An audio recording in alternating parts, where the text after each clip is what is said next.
On n'a pas été impacté directement. On travaille principalement avec des revendeurs. Il y a eu quelques retards de production et de livraison, donc il a fallu gérer tous ces événements-là.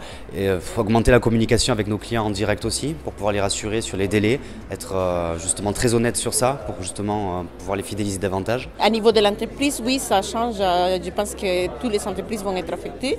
Nous, en tant que centre de formation, on fait beaucoup de sous-traitance à des écoles de langue à Montpellier qui font des séjours linguistiques.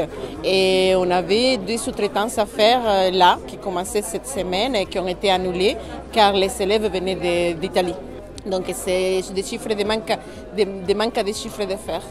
On apprend aujourd'hui à effectivement mettre à distance et j'espère que très vite la crise passée, bien le naturel reviendra. Aujourd'hui, on doit faire attention si on fait des réunions, des choses comme ça. On ne doit pas trop serrer les mains, on doit garder une distance un petit peu raisonnable. L'activité est un petit peu ralentie du fait de l'actualité, mais on n'est pas inquiet, on donne tout, on essaye de tout faire pour être le plus au service des porteurs de projets aujourd'hui. Oui, on a mis des choses en place en interne avec nos salariés. On a une petite feuille qui explique qu'il faut se laver les mains, il faut faire attention, que si on a des signes et des symptômes, il faut aller voir un médecin.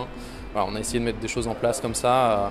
On ne voulait pas alarmer tout le monde parce que pour l'instant, je pense que c'est pas la solution. Mais au moins déjà prévenir et c'est déjà bien. Oui, ça change quelque chose. Aujourd'hui déjà, je trouve que c'est un peu différent la relation. C'est moins convivial, on ne se serre pas la main. Mais bon, c'est indispensable, il faut garder ces précautions pour la sécurité de tous.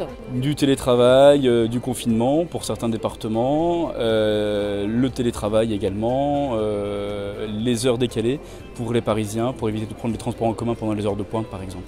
Disons que par exemple aujourd'hui, d'avoir ce réflexe de tendre la main et puis de voir que justement il faut éviter, on se rend compte de l'impact et que c'est quelque chose qui grossit de plus en plus. Il faut que tout le monde s'y mette simplement et être un peu plus solidaire à ce niveau-là.